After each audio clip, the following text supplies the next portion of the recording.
I do believe it's something that is quite different to when I started, and it wasn't that long ago, but I think it's really a striking difference that we're seeing out there. There, right, thank you. And also about the benefits that species provide us. I told you about we going to the tea room and getting tea, and there were different kinds there. I saw green tea and there was black tea. But every day, billions of people have to go to nature to get medicine, to get building material for their homes, to get charcoal to cook and to warm up their foods, their homes. So I think that there's a direct link, and work here by WCMC, so some people known, and Ian London, and several others. We've been mapping what are the benefits that plant species have given humanity over time. And about 35,000 different plant species have direct benefits to people. In some regions, it's going to be the primary source of medicine, food, shelter, building material, fodder, and many other services. So it is, again, a question about almost life and death to many people. And we need to realize the injustice that exists across the world, because it's not only a luxury that we are losing species, it is something that is very concrete in many places around the world. And of course, those messages you've all heard about. And we also seeing that there is a very different political commitment at the moment. So I was at COP15 in Montreal a while ago. I'm sure some of you may have been there as well. But to me, it was the most important meeting ever held, because I think that the commitments that were made at that meeting, and I'm not sure everyone realized it at the time because the presidents were not there. It was mostly the environment ministers. But I think the commitments that were made there, which were really ambitious, have the true potential of turning things around. And despite the fact that there are many questions still to be solved, we know that those ambitions, if realized, could have the potential of turning things in the right direction for biodiversity. So there were a couple of really important aspects, which is, of course, a lot dependent on funding and how can we get it done and how much will it cost. There have been some different estimates. You may have a different one, but Bloomberg, for instance, came up with the estimate that we need somewhere in the range of $830 million per year to implement the conservation actions in the global biodiversity framework. There's some different estimates there, so we don't have to be too rigid on this. But I think the bottom line is that there's a lot of money that is needed, and there's a huge gap. So the gap between what we have and what we need is massive. And of course, we need to ask the question about where is the money coming from? And I think that one potential mechanism here are biodiversity credits. And I know there's a lot of opinion, a lot of feelings about biodiversity credits. And we have a really bad start with carbon credits and some of the controversies there. I know many people here have done great work on this, but I think that it is, from my perspective as a Brazilian, a potential funding mechanism to support conservation. So our chair of Kew, the Mamina Fawcett, has been asked by the UK government and the French government to co-chair an international advisory panel on biodiversity credits. I'm part of that. Yesterday, we released at the UNEP, so the UN Environment Assembly, meeting the preliminary findings of a consultation exercise we did, where from thousands of different answers, people seem to be quite optimistic about the prospects, at the same time as they realize the big challenges ahead. So I think the bottom line is that, yes, potentially this could be really a major funding mechanism, especially if it's not voluntary, but it's about governments and about companies actually paying for conserving and restoring nature, which we think is going to be a really good way forward, and perhaps one of the only ones. I also want to highlight some of the commitments that were made there at that meeting in Montreal, and especially the 30 by 30, because as I'm sure many of you, perhaps all of you will know, the commitment to restore, for instance, 30% of the planet by 2030. And now it's 2024, so it's 6 years left. You have quite a long way to go, perhaps almost double if you're going to make it effective and for real. And also to highlight one big caveat here, the devil is in the detail, right? Because what we're going to do is to protect 30% of the areas of high biodiversity importance. And we also know that there's a very similar commitment to restoration. So 30% of areas that are very important for biodiversity. Can anyone here tell me what that is? KBAs. KBAs. Thanks, Andy.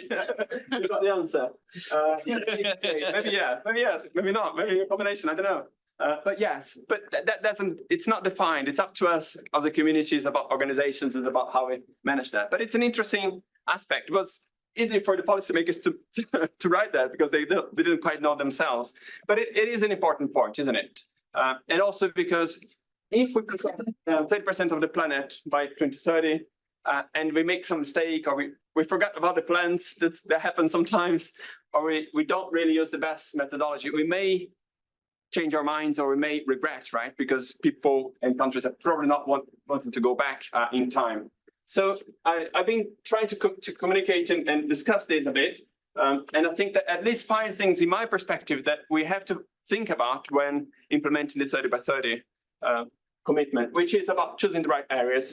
I'll expand on that, about increasing representation, talking about plants, but you know, we care a lot about plants and fungi.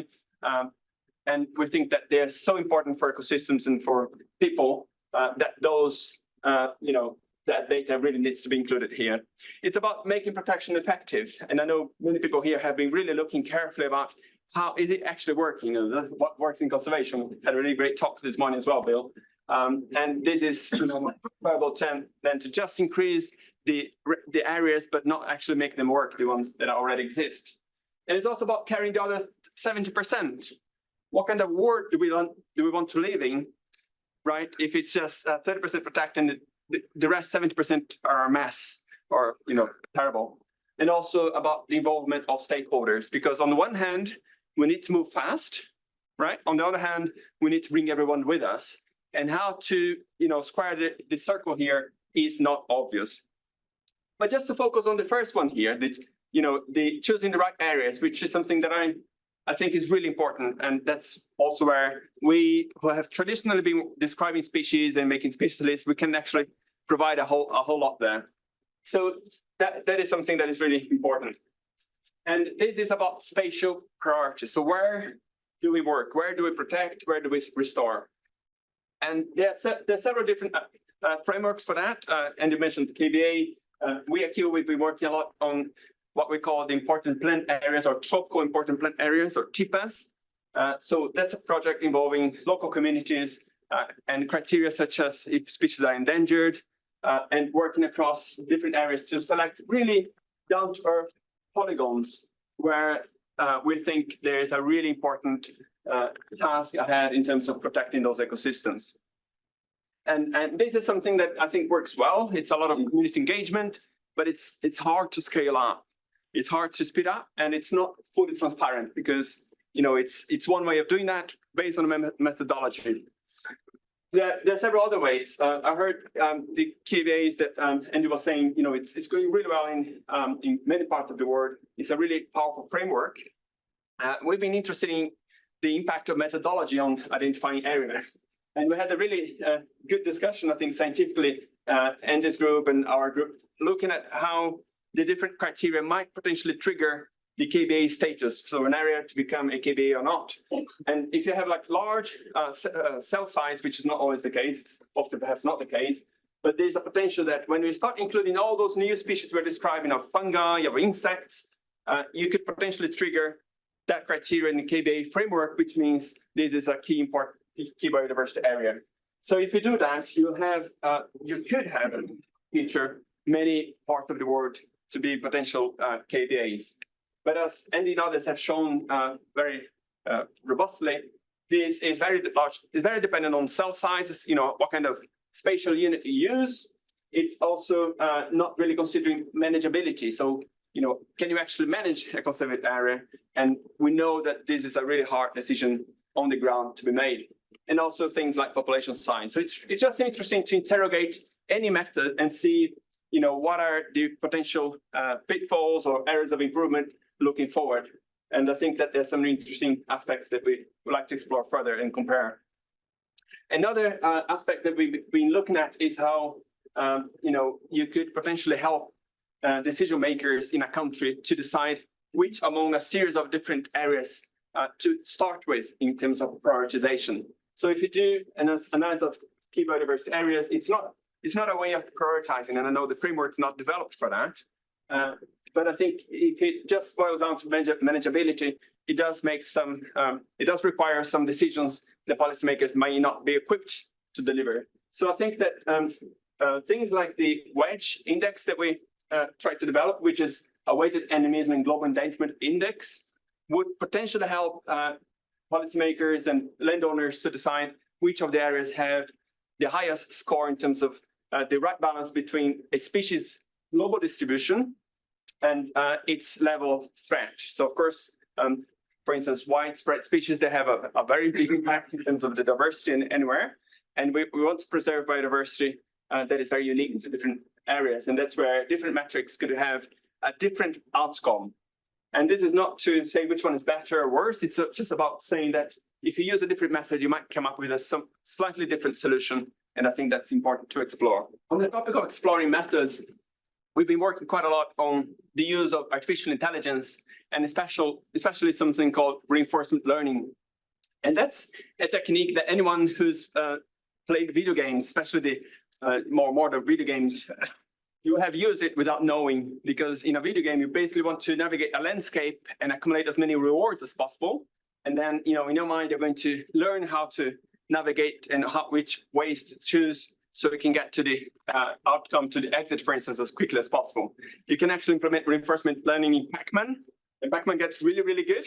It's almost impossible to beat, and the financial system as well. So basically, it's a framework that helps you make a decision. And in this platform that we created called Conservation Area Prioritization through Artificial Intelligence, what we have is a system, which you can see here on the top left, and it's a grid. It could be an island, it could be a country, it could be any kind of system where for each cell, each grid here, you have a number of species, right? If you just count that species. But we can also have how many individuals of that species. We can have an economic value. For instance, if it's timber, we don't know how much they cost on the market. We have the species range, so the distribution of each species in that system, genetic or phylogenetic diversity. And then, as you see here in red, there is a human disturbance. So basically, if you build a road or if there's a fire, this will affect, of course, each one of those individuals and those species in that system. And then on top of that, you have climate change. So if you protect an area, it's not necessarily true that you're going to save everything. So this is all part of the system which we can create, and we can simulate and see, what's the outcome of that method. Because what we want to do here is that from the system, we want the AI machinery to decide where across this landscape should I protect the first area, the second area, the third area, so that the complementarity of that protection will give you the best possible outcome. So it's a systematic conservation planning tool. And that helps us to understand, which are the factors that help, that are most important for protection. So basically, given a limited budget, let's say we have £1 million to protect whales, to spend on conservation in Wales. And where should we do that? And it's really hard to think of the mathematical implications of complementarity. So many of us will think about, let's protect the areas that have the highest number of species, for instance, or endemic species or threatened species. But if we want to protect as many species over time as possible, it becomes very quickly a very complex problem. So what we can do here, for instance, is in the system, we can identify where to put the protected areas. So you decrease the impact of human disturbance. And that's what those different squares are doing. There's a bit of an edge effect around them. And then you can simulate this over time, let's say 10, 50 years. And then you have climate change on top of that.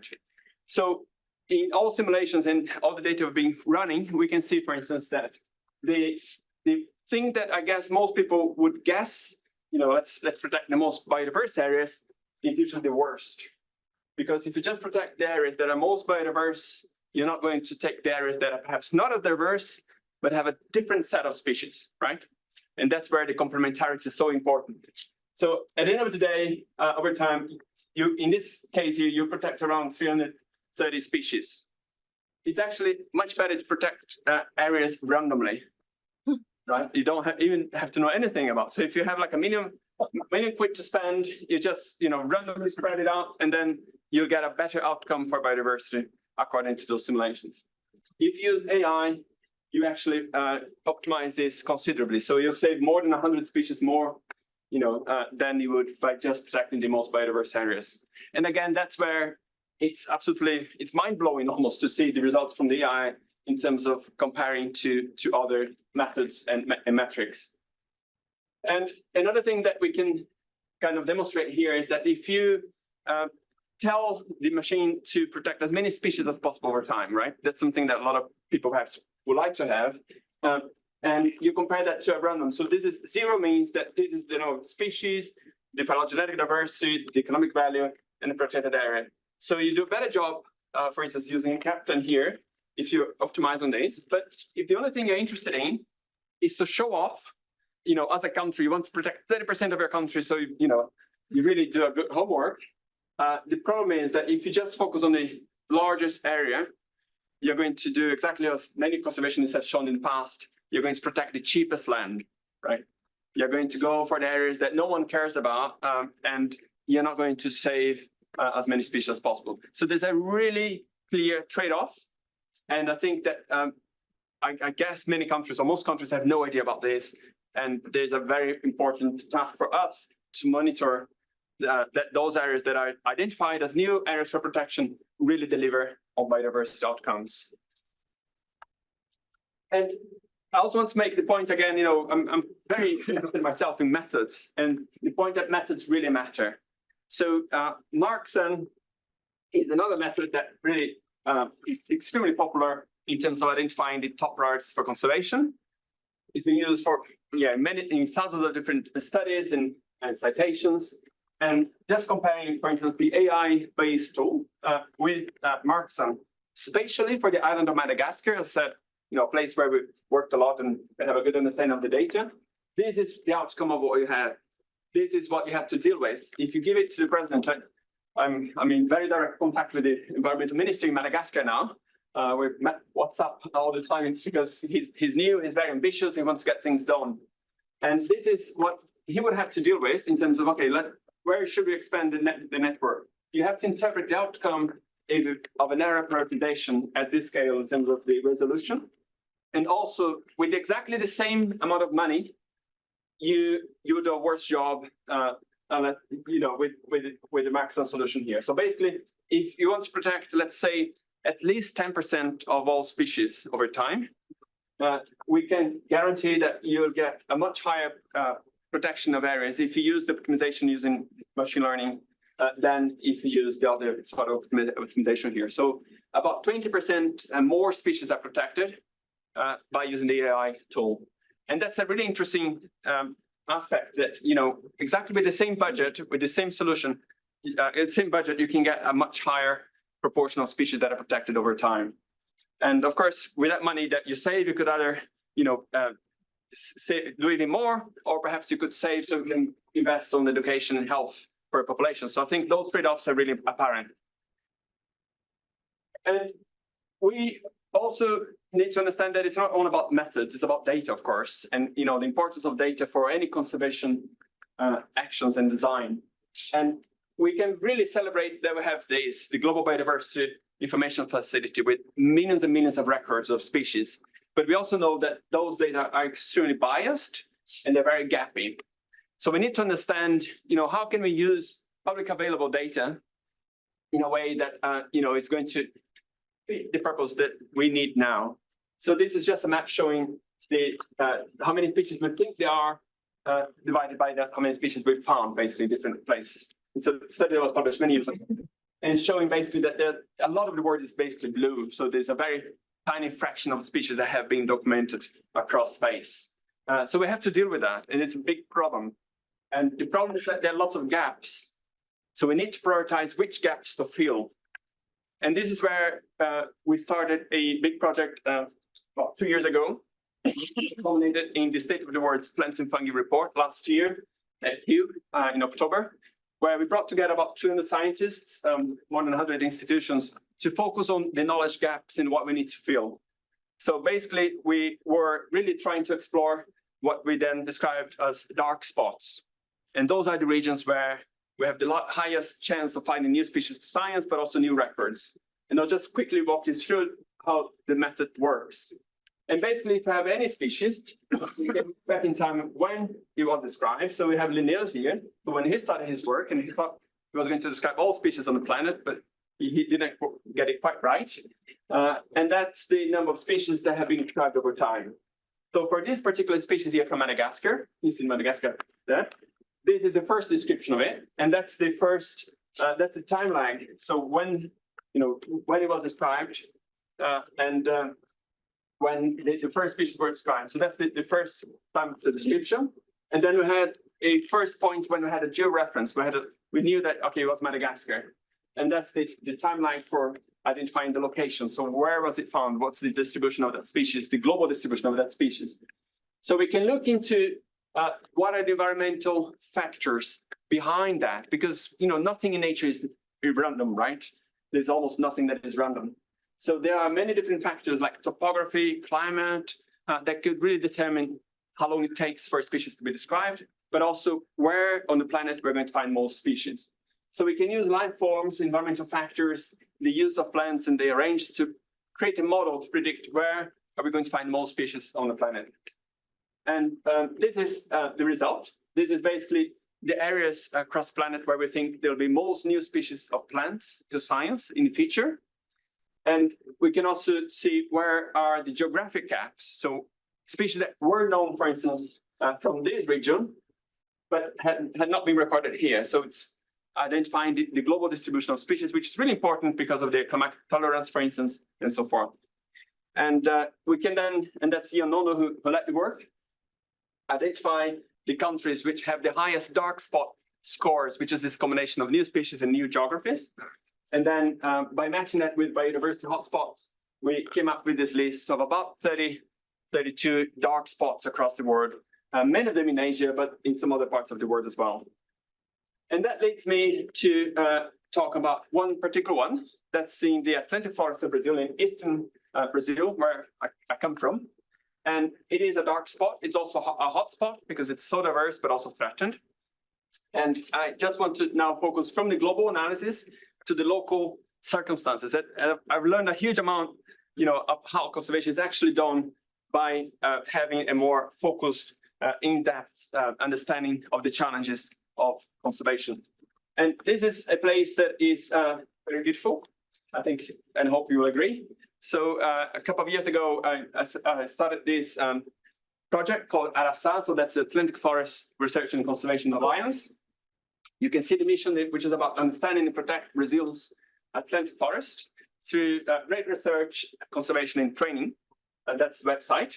And this is a picture of the place, how it looks like. And it's absolutely fantastic. I don't know, have anyone been here to the Atlantic forest? Some of you? Yeah? Just a few of you. Please do come in and visit. It's a really great place. But it's not a place that is easily to be found. So despite the fact that about 70% of all Brazilians live within the Atlantic forest biome, most people have never seen it. And that's because it looks like this. So this is the previous extent until about 200-ish years ago. And this is what's left, the small dark spots here. So around 8%, perhaps 10% of the forest that is left, and still some deforestation taking place. So what we're trying to do here is to create a big biological corridor to link two reserves and use the best possible science to tell us where to start, how to do it. And this is where we have the headquarters of the project. It is a reserve that is now being run by an NGO that I established. And this is the first long trail in Brazil, the Atlantic Forest Trail, which will bring ecotourists and bring people to this region to generate income for conservation, but also to restore those about 200,000 hectares of ecosystems in this belt. And that's where we are going to use, hopefully, technologies to help us identify what's the baseline, what is the best possible outcome of that effort. And the way here we are really discussing now is about using different remote sensing technologies. We have Emily here, who's been a very important person in this discussion, and how we can possibly predict biodiversity at a very granular level and different metrics of biodiversity. And we are working on a project across 100 different sites in the world using new technologies, including, for instance, acoustics, so audio recorders for bats and birds, camera traps for different animals. So different AI powered technologies to measure biodiversity on the ground, and also to see how much of that can be predicted from the space, using, for instance, an airborne research vessel. And, that's the kind of data you get. It's a lot of information. This is just LiDAR structural, but you can kind of see, right? It's, it's not a plantation, it's a nice forest. And how much of that can we actually extrapolate, even if we don't have the specific names of the different species. And we also want to do a deep dive into some of those areas, like randomly selected across that landscape. And in case like we find a tree like this is a fig tree, we can build, scaffolds or perhaps climb the trees, and we can use LiDAR, which is shown here. And then we can do like a 3D scan and really understand how, the diversity of a single tropical tree may look like. So you can see here in animation, there's a huge number of different species on different parts of the tree. We were actually surprised because from the bottom, we looked at the tree, we thought it was a tree. And then we saw, that's a nice canopy, looked really nice. But then all of a sudden we saw, oh shit, there's another trunk here. There's a second tree, and actually 2 trees. It's a fig tree on top. It's not a strangler tree, but it is a very complex, highly diverse system. We are doing environmental DNA sequencing across the whole tree, and then trying to identify all the species here to see the complexity, because forests are not only a collection of trees, they're also everything that are on the trees. And we're also trying new methods to discover species. So we are skipping the PCR step in DNA extraction, and we've been finding new species. For instance, on the first day of our collection trip, we found perhaps 8 new species, and then we sequenced that over 3 days, and then on Thursday, we had the answer that, at least 8 new species that we think are, we found both of insects, but also fungi. So we're trying to innovate that methodology as well. So just to conclude, this is a picture of the place. I hope that many of you may be able to come and visit at some point. It's a research station being developed this year. So from next year on, there'll be a research station here for up to 24 researchers, students, to spend time and explore. This audience will agree is more critical than ever. If we don't get it right now, I think that'll be really, bad time for many places around the world. So we need to get it right now. It's really critical. The second one is that I hope I really made the point about methods and data and how they really matter, and they can lead you to very different outcome. And therefore, I think we have to do a good job in terms of interrogating each other and seeing what's the outcome depending on the methodology, but also the data used, including, please don't forget, plants and fungi. And then finally, I think that the task is huge ahead of us. So I really hope that we can join forces. If there's anything that my organization can do or myself, I think it will be wonderful to discuss how we can create synergies, because I think we can really be more than the sum of the parts. Thank you. On acoustics on the Atlantic, is there historical records that we could go back to help us understand what we had before? Not that I'm aware of. I don't know. So for the acoustics, it's nice because we can do a very standardized measurement of, for instance, birds, bats, even hunting, people shooting. That's something we can identify. And we can do, for instance, what we're doing is record 2 hours in the morning, 2 hours in the afternoon over a longer period of time. It's really cheap. And then we can use AI, so machine learning, to identify the species as well. You need a reference. We are working with ornithologists as well for the birds. There's the Cornell Lab of Ornithology that has a lot of neotropical birds as well. But I think moving back, not that I'm aware of, that'll be really great. If anyone knows, please let me know. But now we are creating this long-term, starting now, this long-term monitoring system. So hopefully, this is something that we want to have for decades ahead. And hopefully that kind of long-term trend will be available. Good question, thanks.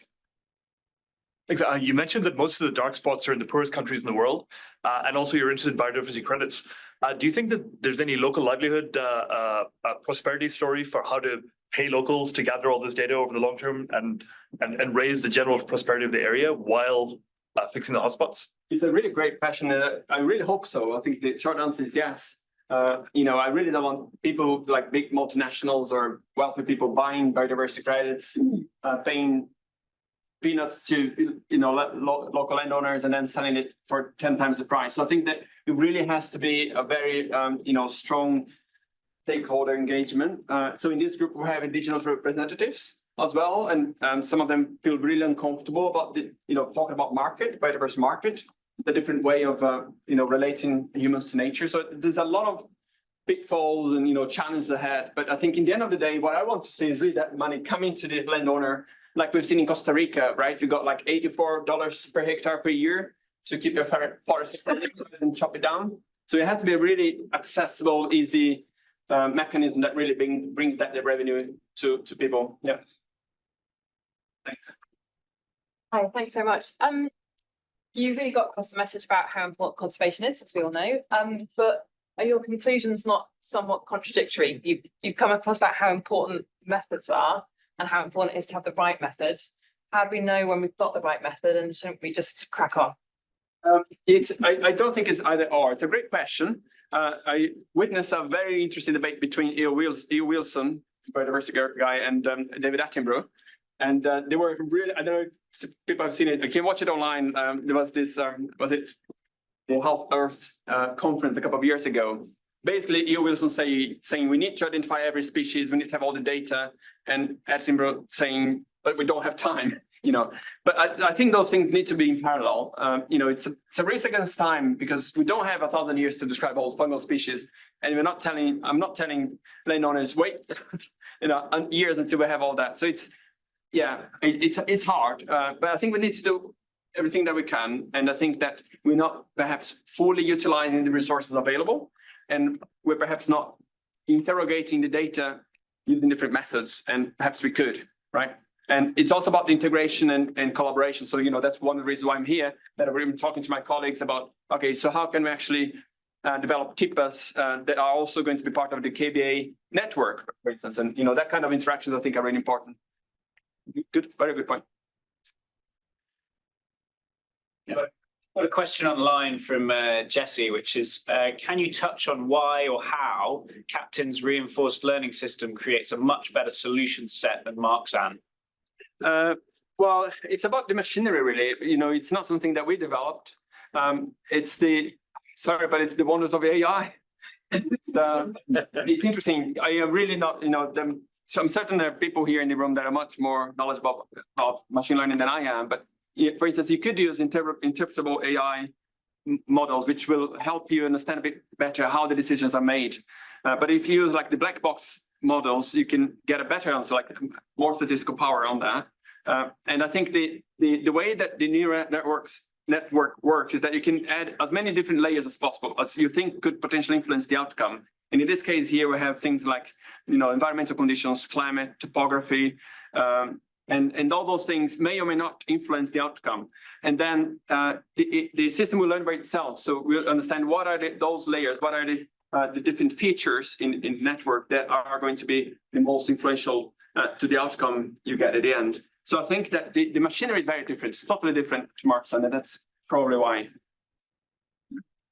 If anyone wants to hit me in the break, but that's my understanding at least. Yeah. I think there was another one.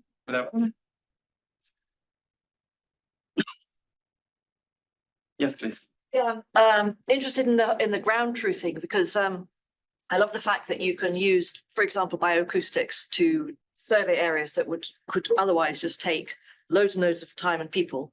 But with the birds are very well known, but what about frogs or the insects like crickets and stuff? How are you worried that the expertise to ground truth where is it, and might it be disappearing the more we rely on AI? Yeah, I'm not sure about that because I think it's probably a very valid concern that we are replacing taxonomists and experts by machinery. But on the other hand, we're accumulating a lot of data that needs to be examined and interpreted, and informed by the experts. So I didn't go into details here, but we're part of a global network called LifePlan that's led by the University of Helsinki in Finland and Uppsala in Sweden. And that's a setup of 5 basic things. It's about audio recording, And that's for the different species you mentioned. Actually, I'm not sure if anyone is using that for frogs, but amphibians, that's a really good question. The data should be there if you train it.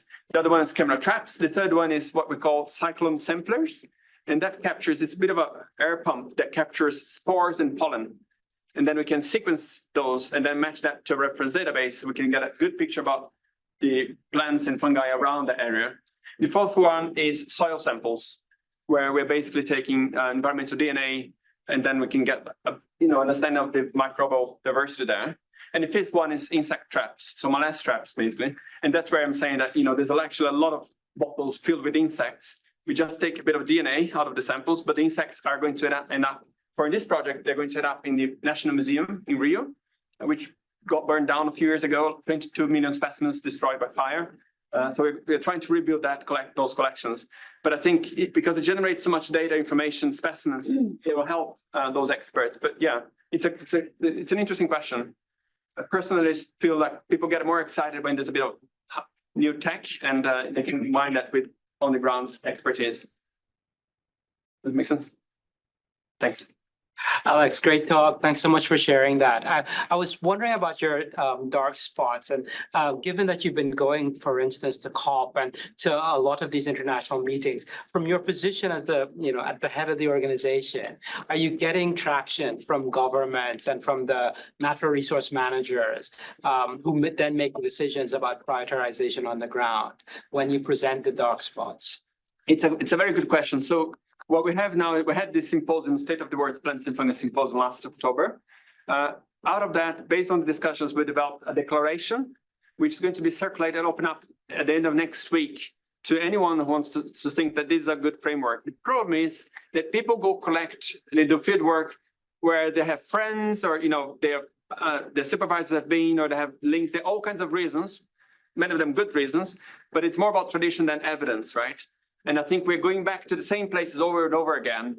So, what we want to say is that people should use an evidence-based approach to fill up those gaps, because there are gaps everywhere. We don't have time to, fill up all those gaps. And that's where I think that discussion is so important. But it's delicate. When we had the symposium, we had, like in South Africa, they said, we're not dark spot. We have all the data we need. And China said the same. But the fact is, if you look back, they've been describing lots of new species over time. So that's why it's probably a dark spot in our methods, because there's still a lot to be described, right? Azerbaijan came to us and said, "Please, can we be a dark spot?" and it is culturally sensitive and difficult, and it's absolutely not the only framework. It's one way of thinking about where should we go, and we're talking about like poor countries, and you can also add different. You can explore that kind of framework if you want to, for instance, promote countries which need international help the most, for instance, and vice versa. So there's some different the different nuances here, which I haven't really covered that, but I'm happy to follow up later if you want. Thanks. I think that you showed that Madagascar is one of your dark spots. Madagascar's lost so much of its natural habitat already, and said you had 50 botanists working in Madagascar, and it still comes out as a dark spot. So presumably that's just you're finding so many species. Yeah, I mean, I did show that figure in the beginning, like different groups, but yeah, it's just going that way. You don't see any trend at this point of flattening out. Yeah. Just a quick question on urban ecologies. Do you think there could be dark spots in urban environments as well? Like, for instance, parks and religious places of worship kind of thing? That's a good question. One of the biggest problems we have with this framework is that it's a terrible spatial scale. It's basically countries, or what we call botanical countries. So I think Brazil has like 4 or 5, and Ecuador is 1. So it's about the data available at the moment. So this needs to be fine-tuned to a much finer spatial level, which is going to be really useful for people if you want to have students in the country or outside working in a particular region. What are the biomes, ecosystems, habitats? Is it within or outside urban areas? So I mean, potentially, yes, potentially we could have like all the different cities and see which cities, which parks are most likely to give you new insights, like have species which haven't been documented before. So that knowledge will actually help students from going to the same places as you mentioned, and because they're familiar and they know that on a global scale, these are kind of there's information. Yeah. But in terms of, I mean, if you can refine it down to that, I think that will be very helpful because that's where the action happens. I agree, but I mean, maybe you, and you can comment on that, but I think like, how do you test whether a region is a potentially key biodiversity area? I think my colleagues, they look at Google Earth, they see this looks good, they go there, they work with partners.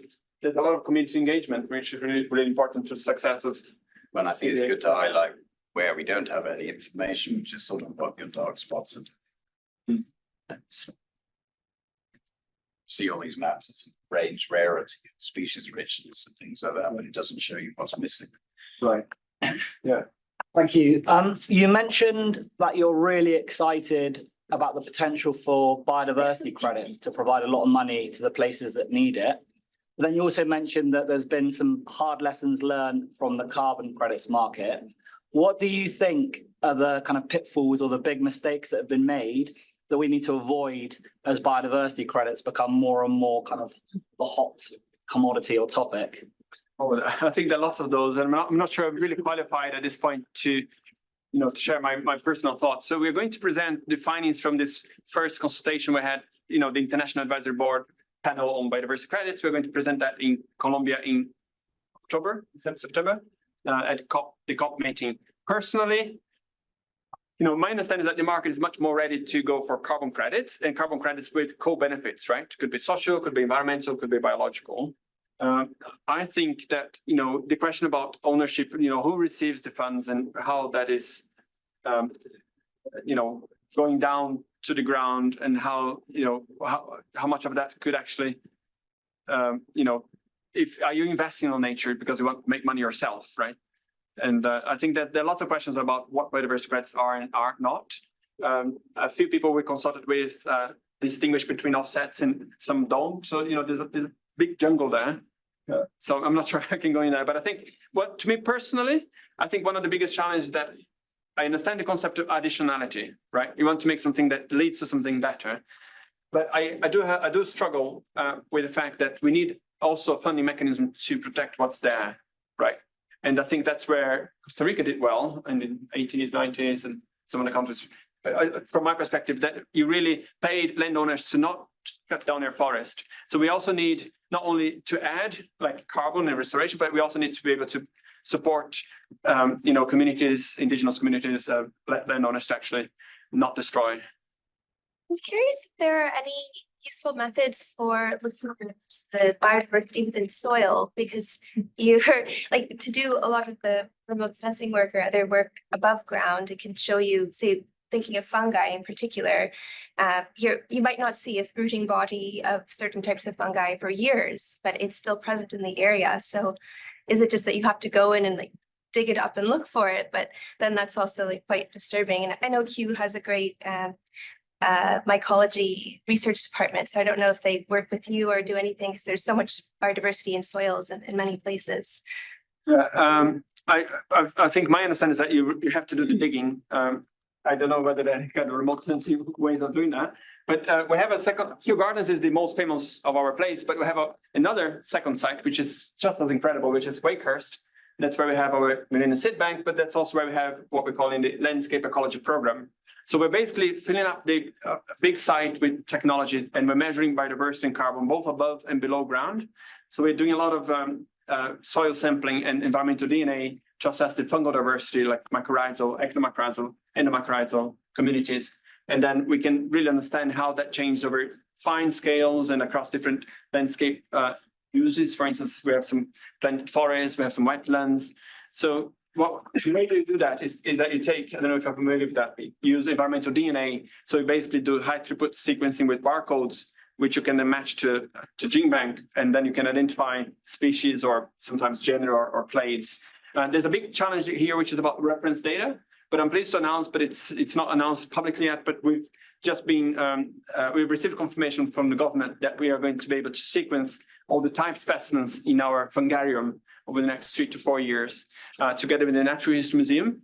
So we have about 50,000 fungal type specimens. So, the specimen that gave the name to the species. So that I think will really help a lot of the environmental DNA analysis to have a matching name, so you know what it is. So it's not on a sequence. So hopefully, yeah. They'll be helpful.